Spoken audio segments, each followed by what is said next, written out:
I never imagined my own parents would one day look me in the eye and tell me my children weren't welcome in their home. Yet, there I was, standing in my kitchen, staring at my phone in disbelief. Thanksgiving was just a few weeks away, and my mom's voice was unusually light as she spoke. Honey, we need to talk about Thanksgiving this year. My heart warmed for a moment. For all the tension that had existed between us over the years, I still longed for these family traditions. My kids, Emma and Lucas, adored their grandparents despite the distance that had formed. Of course, Mom. What's the plan? I asked, already picturing the way their house would be filled with the smell of roasted turkey, cinnamon, and the warmth of a family gathering. There was a brief pause, just long enough to send a chill down my spine. Well, Mom continued, clearing her throat. This year, we're doing things a little differently. It's going to be a smaller dinner. Just adults, something more intimate. I frowned. Oh, so no kids at all? Another pause. Then, more hesitantly, well, no, not exactly. A cold knot twisted in my stomach. What do you mean? Mom let out a sigh, as if she were the one being put in an uncomfortable position. Allie, we love your kids, we really do, but they're a bit, energetic. And honestly, we just feel like it would be better if you left them with a sitter this year. I gripped the edge of the counter. So, just my kids? What about Daniel's? Daniel, my older brother. The golden child. The one who could do no wrong in my parents' eyes even when he did. Mom hesitated, and that's when I knew. Daniel and Sophie are coming with their boys, she admitted. But you know how well behaved they are, Allie. They're just quieter, more refined. It's easier to have them at the table. A wave of heat flushed through me. I felt like I had been slapped, like the floor had suddenly been pulled out from under me. They're just children, I said, my voice tight. Emma is 7, and Lucas is 4. Of course they have energy, but they're sweet, and they love you. We're just trying to have a peaceful evening, Mom replied, her tone clipped now, irritated that I wasn't just accepting this. It's not personal, Allie. Not personal. I clenched my jaw, swallowing back the sharp words fighting to spill out. It wasn't just about Thanksgiving. It was the way they had always treated my children like an afterthought while putting Daniel's boys on a pedestal. The way they showed up at their school plays but never came to Emma's dance recitals. The way Christmas gifts were always just a little extra for Daniel's kids. And now, they weren't even hiding it. I can't believe this, I whispered. You're actually telling me that my kids aren't welcome, but Daniel's are? Oh, Allie, don't be dramatic. Mom sighed. It's just one dinner. You and Liam are still invited, of course. I almost laughed at the absurdity. They wanted me there, but not the two people I loved most in this world. I swallowed hard. No, Mom. If my kids aren't welcome, then neither am I. A long silence stretched between us. Then Mom exhaled sharply, as if I were the one being unreasonable. Suit yourself. And just like that, she hung up. I stood there, staring at the phone, my breath unsteady. I could hear my kids in the next room, giggling as they built a pillow fort, oblivious to the fact that their grandparents, the ones they adored, had just cast them aside like an inconvenience. I took a deep breath, my mind racing. I'd spent my whole life trying to please my parents, trying to earn their approval. But at what cost? And if I let them get away with this? If I went to that dinner while my children sat at home wondering why they weren't good enough? What kind of mother would that make me? I wasn't doing this anymore. They had made their choice. Now, it was time for me to make mine. And they would regret it sooner than they thought. The weight of my mother's words lingered long after the call ended. I stood in my kitchen, the quiet hum of the refrigerator filling the silence. My phone still clutched in my hand. My fingers trembled as I set it down, my heart pounding with a mixture of anger and sadness. I had always known my parents favored Daniel, but I had convinced myself that it wasn't as bad as it seemed, that deep down they loved all of us equally. But tonight, they had ripped away any illusion of fairness. They didn't even try to hide it anymore. They loved his children more. A sudden laugh, pure, carefree, echoed from the living room. I turned to see Emma and Lucas still playing in their pillow fort, completely unaware of the rejection that had just taken place. My chest tightened. They deserved better. I squared my shoulders and walked into the living room, forcing a smile. "All right, you two," I said, my voice steadier than I felt. "Who's ready for movie night?" Lucas immediately perked up. "Can we watch the one with the talking dog?" I scooped him up into my arms, kissing his soft curls.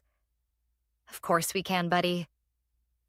But as we curled up on the couch, the anger inside me refused to settle. I had spent years trying to fit into my parents' world, playing by their rules, hoping that if I just did everything right, they would finally see me as equal to Daniel. But it had never been enough, and I was done trying.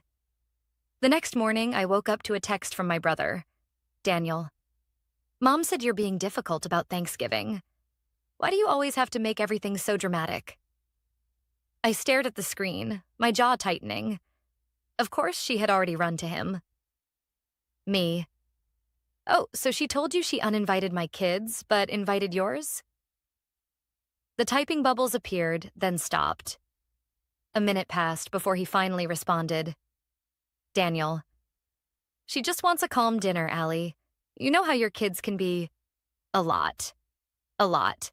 Like they were a burden. Like they were something to be tolerated, not loved." Something inside me snapped. Me. "Enjoy your perfect Thanksgiving, Daniel. I won't be there." I turned off my phone before he could respond. They didn't want me or my children at their table? Fine. I wouldn't be part of their world at all. And they were about to find out what that really meant. For years, I had been the reliable one. The one who always helped when they needed something. When my parents needed someone to pick up their groceries, they called me. When their Wi-Fi stopped working, I was the one who drove over to fix it. When they wanted help organizing a family party, I was the one stuck making calls and running errands. And Daniel? He got to be the golden child, doing the bare minimum while reaping all the rewards. But if I wasn't part of their preferred family, then they weren't going to benefit from me anymore. A week before Thanksgiving, my mother called again. I debated ignoring it, but finally answered. "Hello?" "Allie," she said, her tone cautious. "I just wanted to check in. I know you were upset, but I really hope you'll reconsider. We would love to have you and Liam there." "Not you and the kids. Just you and Liam." I took a deep breath. "I meant what I said, Mom. If my kids aren't welcome, neither am I." She sighed heavily, as if I were exhausting her. "I just don't understand why you're being so stubborn. It's just one night. You know how much Daniel's boys mean to us." And there it was. The final, painful confirmation that my children, the two little humans I loved more than anything, would never be enough for her. I clenched my jaw. "You've made it clear where we stand, Mom. I won't bother you again." "Allie, don't be like this." I ended the call before she could finish, and this time I didn't cry. I started small. When my dad called me that weekend to help him set up his new TV, I let the call go to voicemail. When my mom sent a text asking if I could pick up her prescription, I left it unread. For years, I had been at their beck and call. Always available, always reliable, but not anymore. And it didn't take long for them to notice. By the time Thanksgiving rolled around, I had missed a total of 12 calls and ignored 6 texts. Then, on the morning of Thanksgiving, I got a message from Daniel. "Daniel, Mom and Dad are really upset that you're ignoring them. Are you seriously going to let this go this far?" Me.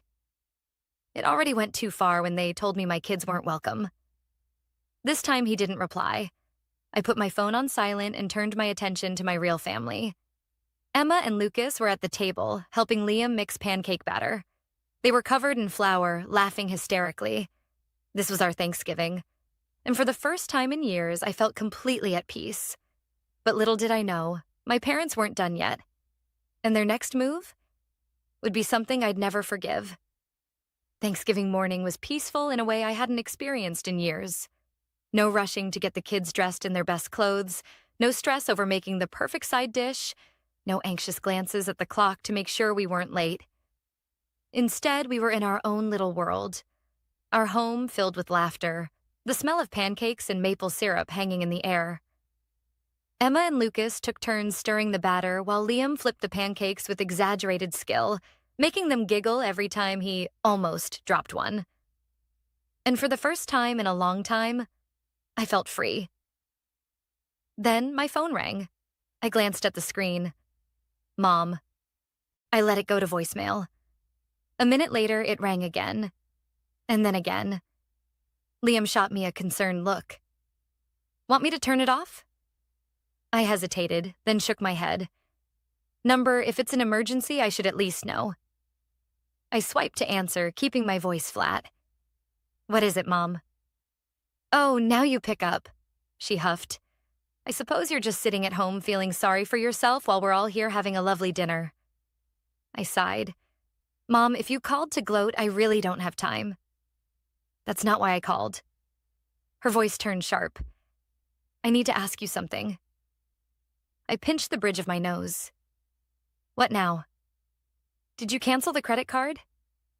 The room suddenly felt very still. I turned away from Liam and lowered my voice. What are you talking about? Your father's credit card. The one we've been using for groceries, gas, essential things. It was declined this morning. A slow, icy realization crept up my spine. The credit card she was talking about wasn't theirs. It was mine. Years ago, when Dad was recovering from surgery and money was tight, I had added them as authorized users on my account temporarily, just to help them through a rough patch. I had meant to remove them when they got back on their feet. But life got busy, and I had forgotten. And they had never reminded me. I clenched my jaw. You mean my credit card? A pause.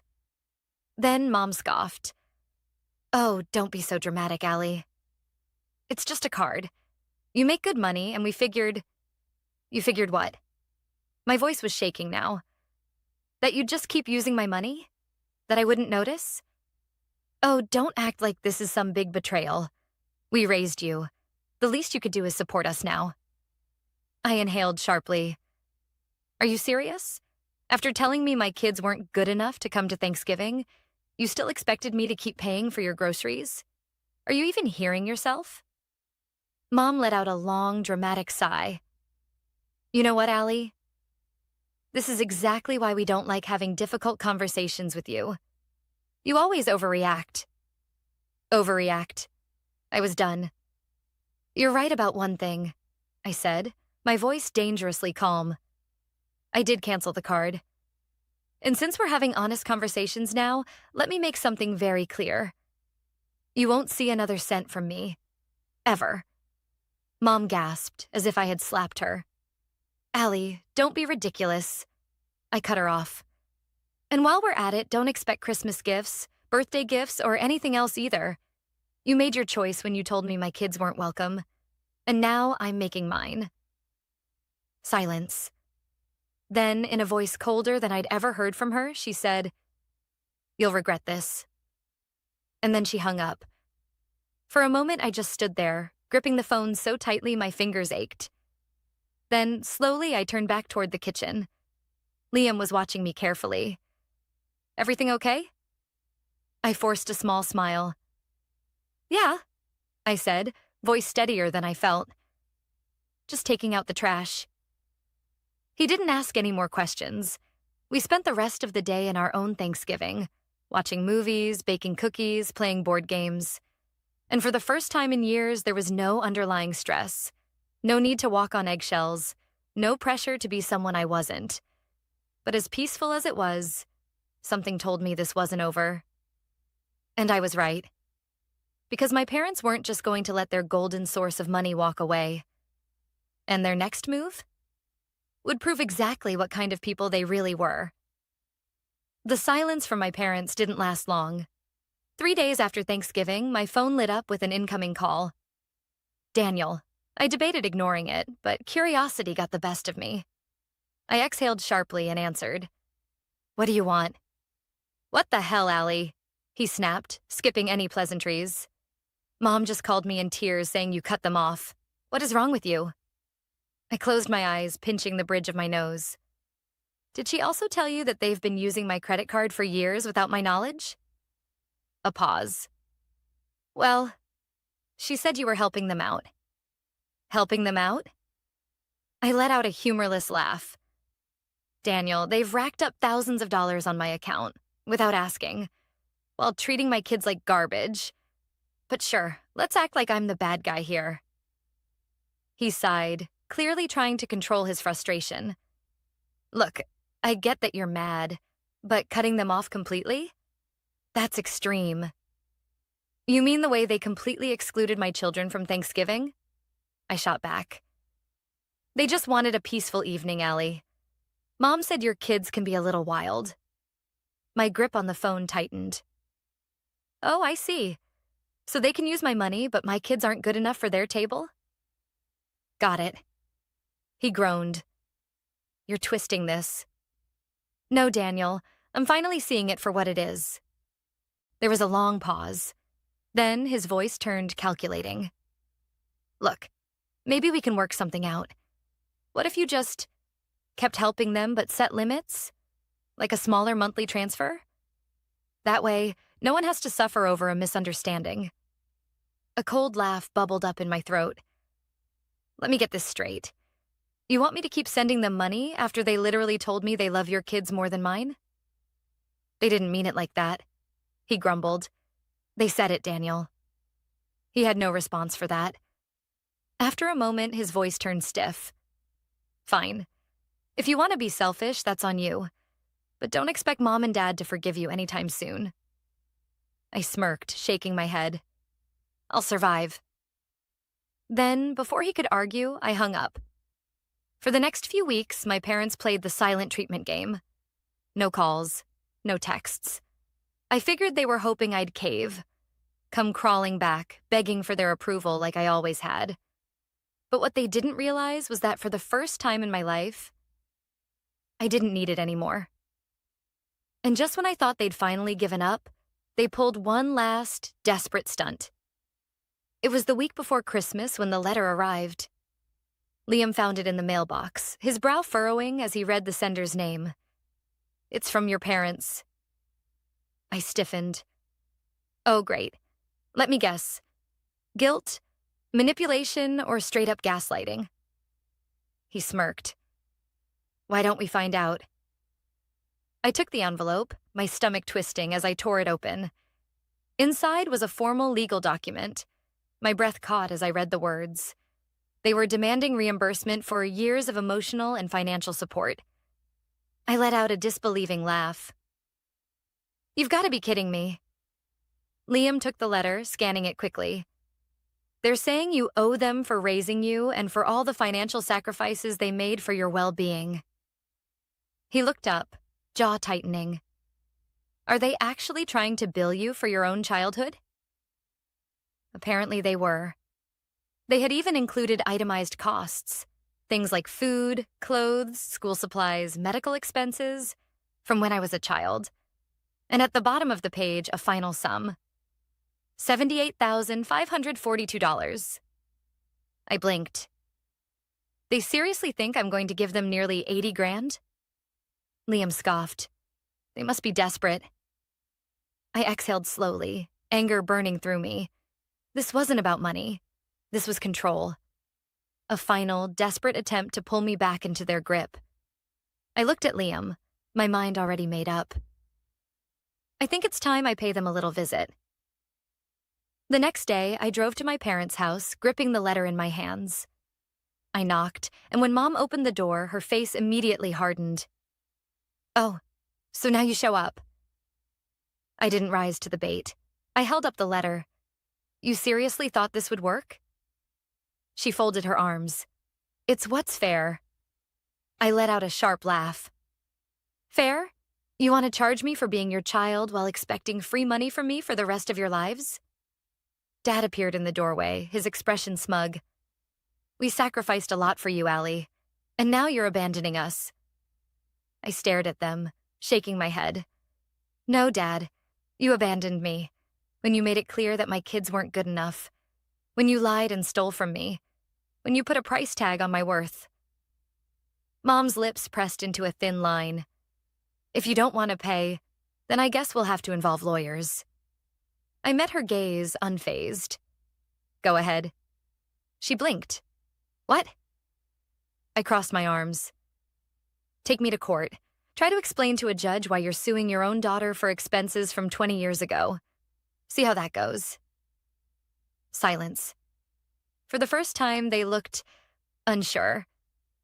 Dad cleared his throat. We just thought you'd want to make things right. I laughed.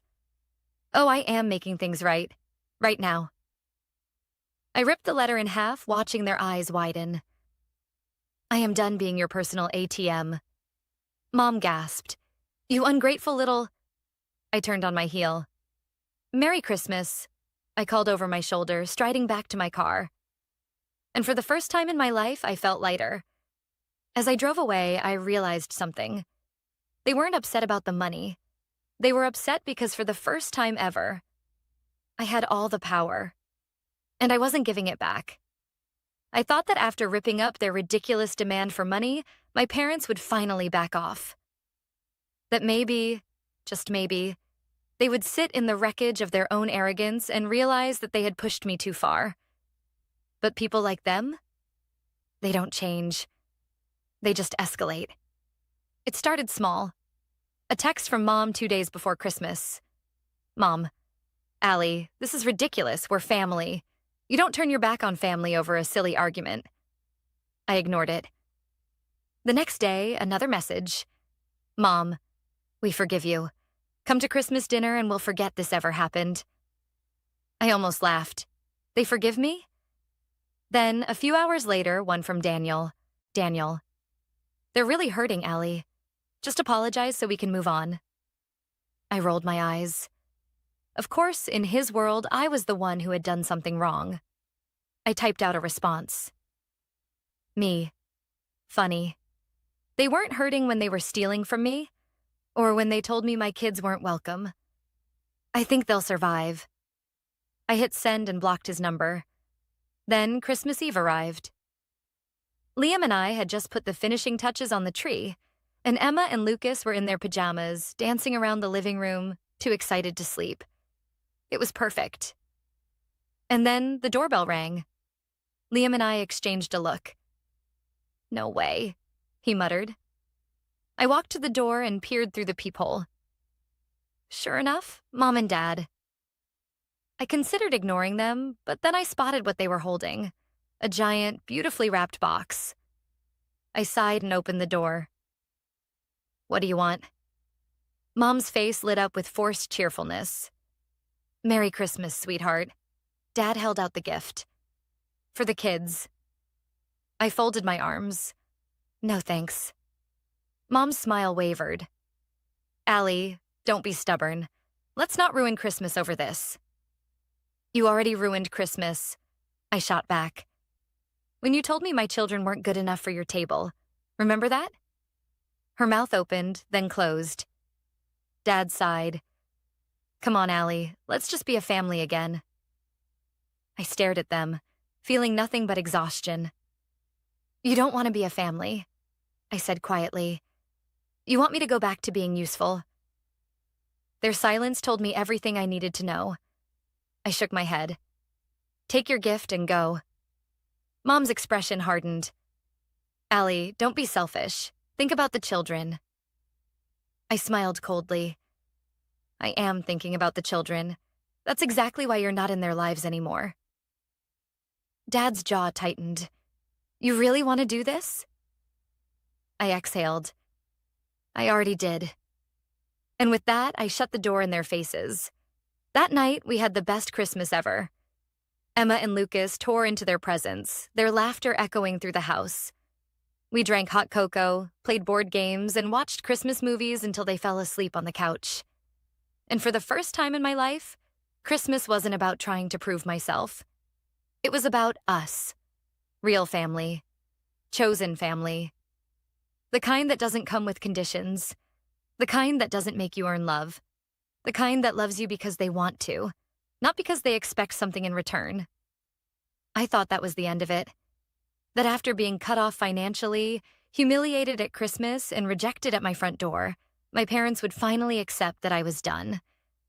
But I underestimated just how much control they thought they still had over me. Because New Year's Eve, they did something I never saw coming. New Year's Eve was supposed to be a fresh start, a night to leave the past behind and step into a better future. That's what I told myself as I set up the snack table, laughter and music filling our home. Emma and Lucas were buzzing with excitement, running around in their little party hats, counting down the hours until midnight. Liam was pouring champagne for us, a soft smile on his face. It was our night, our celebration. And then, the knock. I froze, my stomach twisting. Liam glanced at me. You think? I already knew. I walked to the door, took a deep breath, and opened it. And there they were. Mom, Dad, Daniel, and Daniel's wife, Sophie. It was an ambush. I crossed my arms. What do you want? Mom smiled, but it was the same forced, sugary tone she always used when she wanted something. We just want to talk. No thanks, I said flatly. Dad sighed. Allie, enough. You've made your point. Now let's fix this before things go too far. I narrowed my eyes. Too far? What does that even mean? Mom exchanged a look with Daniel. We just don't want this to affect the kids. Something about her tone made my skin crawl. What are you talking about? Daniel stepped forward, arms crossed over his chest like he was the one who had been wronged. Mom and Dad have been talking to a lawyer. A cold wave of dread rolled through me. A lawyer? I repeated slowly. Mom nodded, her eyes gleaming with false sympathy. We're just worried, Allie. You've cut your children off from their real family over a silly misunderstanding. That's not fair to them. I felt my pulse pound. What are you trying to say? Dad cleared his throat. We've been looking into grandparents' rights. For a moment, all I could hear was the blood rushing in my ears. Then, I laughed. It wasn't a small chuckle. It was loud, unhinged, and sharp. They thought they could legally force their way back into my life? Into my kids' lives? Daniel's face twisted. What's so funny? I wiped my eyes. Oh, you're serious? You think any judge is going to look at this situation and side with you? Mom's lips pressed together. We've done nothing wrong. Nothing wrong? I repeated, stepping forward. You stole from me. You treated my kids like second-class citizens. And now, because I finally cut you off, you think you can bully your way back in? Dad's face darkened. You don't want to do this, Allie. I met his glare with a smile. Oh, but I do. I pulled out my phone and held it up. I want you to think real carefully about what you're about to do, I said, voice cold. Because I've got every text, every voicemail, every demand for money, and I promise you, if you try this, I will bury you. Sophie gasped. Allie, come on. No, I snapped, eyes locked on my parents. You have no case. You know it. I know it. And if you keep pushing me, I will make sure that everyone you know sees exactly who you really are. A beat of silence. Then Mom's face twisted in anger. You're being unreasonable. I smiled. No, Mom. I'm finally being smart. I stepped back into my house and grabbed the door. Happy New Year, I said sweetly. Then I slammed the door in their faces. They never went through with their pathetic legal threat. They knew they had nothing. They knew they had lost. In the weeks that followed, I didn't hear from them. Not a text, not a call. Nothing. And for the first time in my life, it felt like freedom. The weight of their expectations? Gone. The pressure to please them? Gone. The endless cycle of guilt and manipulation? Gone. Months later, on a sunny spring afternoon, I was sitting on the porch watching Emma and Lucas chase bubbles in the yard. Liam handed me a lemonade and sat beside me. "It's been quiet." I nodded. "Yeah, feels good." He smirked. "Think they'll ever try again?" I sipped my drink, watching my kids giggle as they popped the bubbles. Doesn't matter. Because I had already won.